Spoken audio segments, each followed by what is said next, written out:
சொந்தங்களே, நம்மளுடைய சேனலை பார்க்குற அனைவரும் நம்மளுடைய சேனலை சப்ஸ்கிரைப் பண்ணிட்டு பார்த்தீங்கன்னா எனக்கு கொஞ்சம் யூஸ்ஃபுல்லாக இருக்கும். வாங்க வீடியோக்குள்ளே போகலாம்.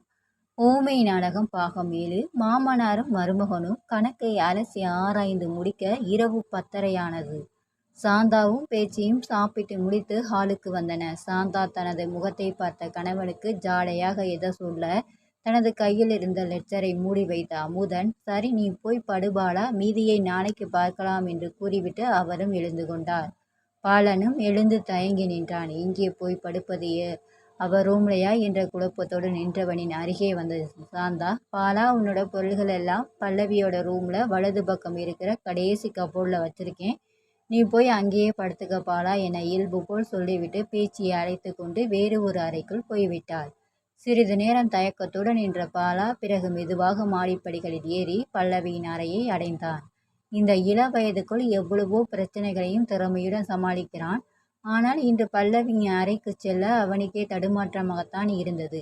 அவளின் அறை கதவை தட்டுவதற்காக கையை வைத்தபோது அது தானாக திறக்க உள்ளே நுழைந்து கதவை மூடினான். திரும்பி பல்லவியை தேடினான். அவள் சோபாவில் அமர்ந்து ஒரு ஆங்கில புத்தகத்தில் ஆழ்ந்திருந்தாள். பாலா வந்த சத்தம் நிச்சயம் அவள் காதுகளில் விழுந்திருக்கும். ஆனால் நிமிரவில்லை. பாலனுக்கு உள்ளுக்குள் இருந்து கோபம் தீயாய் எரிந்தது. பல்லை கடித்து கொண்டு அடக்கியபடியே அப்படியே சிறிது நேரம் நின்றிருந்தான். அப்போதுதான் கபோர்டில் அவனது பொருள்களை வைத்திருப்பதாக சாந்தா சொன்னது ஞாபகம் வர அங்கே போய் கபோர்டை திறந்து பார்த்தான். அவனுடைய உடைகள் எல்லாம் இருந்தது. அவன் உபயோகித்த தலையணை, பாய், பெட்ஷீட் எல்லாம் கபோர்டின் கீழ் அறையில் இருந்தது. குனிந்து அவற்றை எடுத்துக்கொண்டு திரும்பினான். அநேகமா உனக்கு ஏசி குளிர் ஒத்துக்காதுன்னு நினைக்கிறேன். அதனால அந்த கதவை திறந்தா பால்கனிக்கு போகலாம்.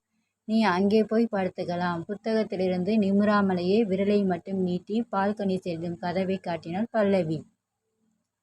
பாலனின் கோபம் வெடிக்கும் அளவிற்கு வந்தது. கை புஷ்டியை மடக்கி விரல்களை நெரித்து கோபத்தை அடக்கியவன் ஒரு நீண்ட மூச்சை இழுத்துவிட்டு அவளை சீற்றத்துடன் பார்த்து, எனக்கும் இந்த ரூமில் படுத்துக்கிறத விட தெருவில் போய் தெரு நாய்களோட படுத்தா கூட நிம்மதியாக தூக்கம் வருன்னு தெரியும்தான்.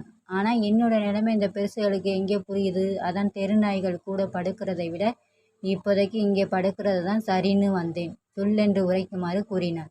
அதே சீற்றத்துடன் புத்தகத்திலிருந்து நிமிர்ந்தவள், ஏய் மைண்ட் யுவர் வேர்ட்ஸ், யாரை பார்த்து நாயின்னு சொல்கிற என ஆத்திரமாக மெல்லிய குரலில் கீழிட்டு கத்தினாள்.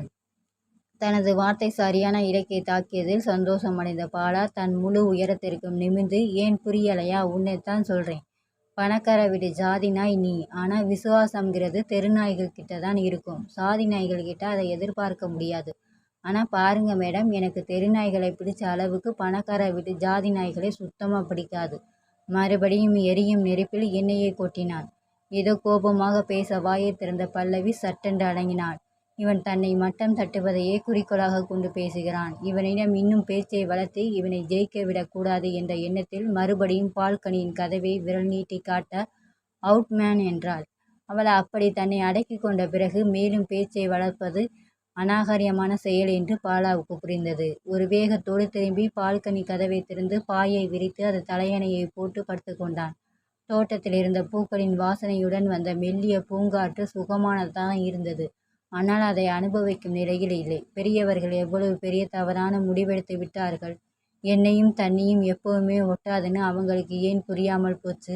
அவன் மனம் குமரியது. பல்லவி நாளே வார்த்தை பேசினாலும் அதில் இருக்கும் வேற்றுமைகள் அவன் நெஞ்சை உறுத்தியது. ஏழையாய் வாழ்ந்தாலும் தன்மானத்தோடு வாழ்ந்த கிராமத்து வாழ்க்கையை விட்டு இங்கே வந்து இவளிடம் இப்படி தன்மானத்தை இழந்து நிற்க வேண்டியிருக்கிறதே என்று மனம் விரும்பியது. சற்று முன் நடந்த சம்பவம் இதயத்தில் இரும்பு குண்டாய் அழுத்த தூக்கம் அவனிடமிருந்து விடை பெற்றது. பாலா இறுதியாக ஒரு முடிவுக்கு வந்தான்.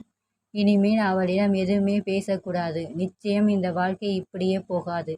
அவளே அதற்கு ஒரு முடிவு செய்வாள். அதுவரை காத்திருக்க வேண்டியதுதான். இரவு தூங்கும் நேரம் தவிர இந்த அறைக்குள் நுழையவே கூடாது என்ற முடிவுடன் கண்களை மூடினான். தோட்டத்தில் ஏதோ ஒரு இரவு பறவை அவனுக்காகவே சோகமாக கூவிக்கொண்டு எங்கே சென்றது. சோபாவில் அமர்ந்து புத்தகத்தில் ஆழ்ந்த பல்லவிக்கு அதிலிருந்து எழுத்துகளில் கவனம் செல்லவில்லை. பாலா பேசிய வார்த்தைகள் அவள் காதில் மறுபடியும் ஒலித்தது. ராஸ்கல் என்னை போய் நாய் என்று சொல்கிறான. எல்லாம் இந்த அம்மாவால் வந்தது. எங்கேயாவது அவுட் ஹவுஸில் கிடக்கட்டம்னு விடாமல் இங்கே கூட்டி வந்து விட்டுட்டாங்க. என்னோட பிரைவேசி போச்சு. இனிமேல் நான் என்ன பண்ணாலும் இவனுடைய பார்வை என் முதுகை துளைக்கும். இவன் இருக்கான்னு பார்த்து ஒன்னொன்னு செய்யணும். எரிச்சலாக நினைத்தவள் புத்தகத்தை மூடிவிட்டு எழுந்து போய் கட்டிலில் விழுந்தாள். மனம் முழுவதும் பாலனின் வார்த்தைகளே நிறைந்திருந்தது. என்னதான் அவனை அலட்சியப்படுத்தி பதிலுக்கு பதில் பேசினாலும் எதிலே தோற்று போன உணர்வு பல்லவிக்கு. அது என்ன என்றுதான் அவளால் இனம் கண்டு கொள்ள முடியவில்லை. ஆனால் வானவில் உடைந்து உதிர்ந்தது போல அவளது சிரிப்பும் சந்தோஷமும் நிரந்தரமாக உதிர்ந்து உலர்ந்து போய்விட்டது போல் அவளுக்கு தோன்றியது. என் வாழ்க்கையை மறுசீரமைக்க இன்னும் 90 நாட்கள் நான் காத்திருக்க வேண்டும். அதுவரை இவனிடம் எந்தவிதமான பேச்சு வைத்துக் கொள்ளக்கூடாது. இந்த அறைக்குள் அவன் ஒருவன் இருப்பதாகவே நான் காட்டிக்க கூடாது. என்னோட மௌனத்தை ஆயுதமாக்கி அவனை விரட்டுவேன் என்று பல்லவியும் ஒரு முடிவுடன் படுத்து கொண்டாள்.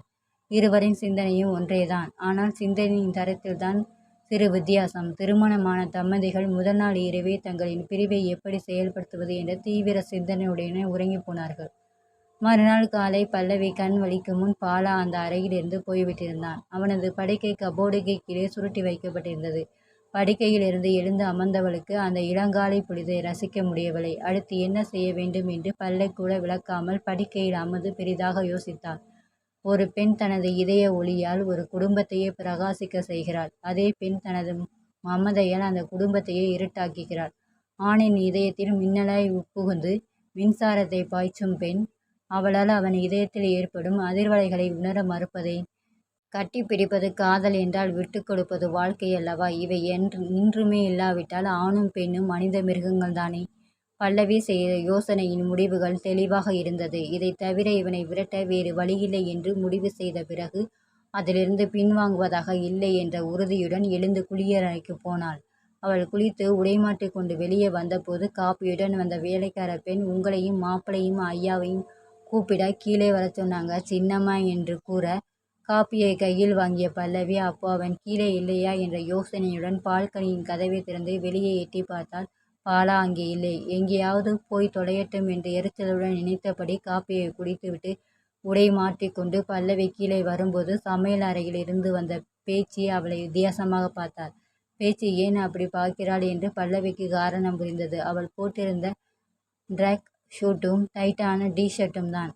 என்ன அத்தை அப்படி பார்க்குறீங்க என்று கேட்டபடி டைனிங் டேபிள் மீது ஏறி அமர்ந்தாள். இல்லைம்மா, இன்னும் ஒரு 4-5 நாளுக்காவது சேலை கட்டலாம்ல, இதை போட்டு இருக்கியே. பல்லவி பேச்சு கேட்டதும் டேபிளில் இருந்து குதித்து இறங்கிய பல்லவி பேச்சியின் தோளில் கை வைத்து அத்தை, என்னை எப்போவுமே உங்கள் அண்ணன் பொண்ணா மட்டும் பாருங்க, உங்கள் மருமகளாக பார்க்க வேண்டாம், ஓகேயா? கூர்மையான வார்த்தைகளால் கூறவும் அப்போது டிஃபன் எடுத்து வந்த சாந்தா அத்தை தானே கேட்டாங்க, அதுக்கு ஏற்ற மாதிரி பதில் சொல்லு பல்லவி என்று அதட்டினாள். அம்மா, நான் எப்பவும் இருக்கிற மாதிரி இருப்பேன், யாருக்காகவும் என்னோடு சுயத்தை இழக்க மாட்டேன். கரராக பேசியவ சாப்பிட அமர்ந்தாள். சாந்தா மகளிடம் எதுவுமே பேசவில்லை. மாறாக பேச்சியிடம் பார்வையால் மன்னிப்பு வேண்டினாள். தலையசைத்த பேச்சியும் அமைதியாக ஆளுக்கு போய்விட்டாள்.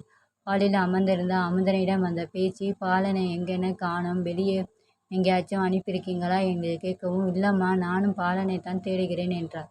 இவ்வளவு காலையிலேயே சொல்லாமல் கொள்ளாமல் எங்கத்தான் போயிருப்பான் என்ற குழப்பத்தோடு தரையில் அமர்ந்தாள் பேச்சு. இந்த குழப்பமும் இன்றி சாப்பிட்ட பல்லவி கை கழுவி விட்டு சாந்தாவின் முந்தானையில் கையை துடைத்துவிட்டு தனது கழுத்தில் இருந்த கனமான மஞ்சள் கயிற்றை வெளியே எடுத்து அதிலிருந்த பொன் தாலியை சாந்தாவின் முகத்திற்கு நேராக காட்டி, ஏம்மா, இதை அவுத்து ஏதாவது ஜெயிலில் போட்டு விடேன், இவ்வளவு பெரிய கயிறை போட்டுக்கிட்டு இருக்கவே அசிங்கமாக இருக்கு, நான் என் ஃப்ரெண்ட்ஸை பார்க்க போகணும் ப்ளீஸ்மா என்று கெஞ்சினாள். சாந்தா காலில் இருந்த பேச்சியை சங்கடத்துடன் பார்க்க பேச்சு பல்லவியைத்தான் பார்த்தாள்.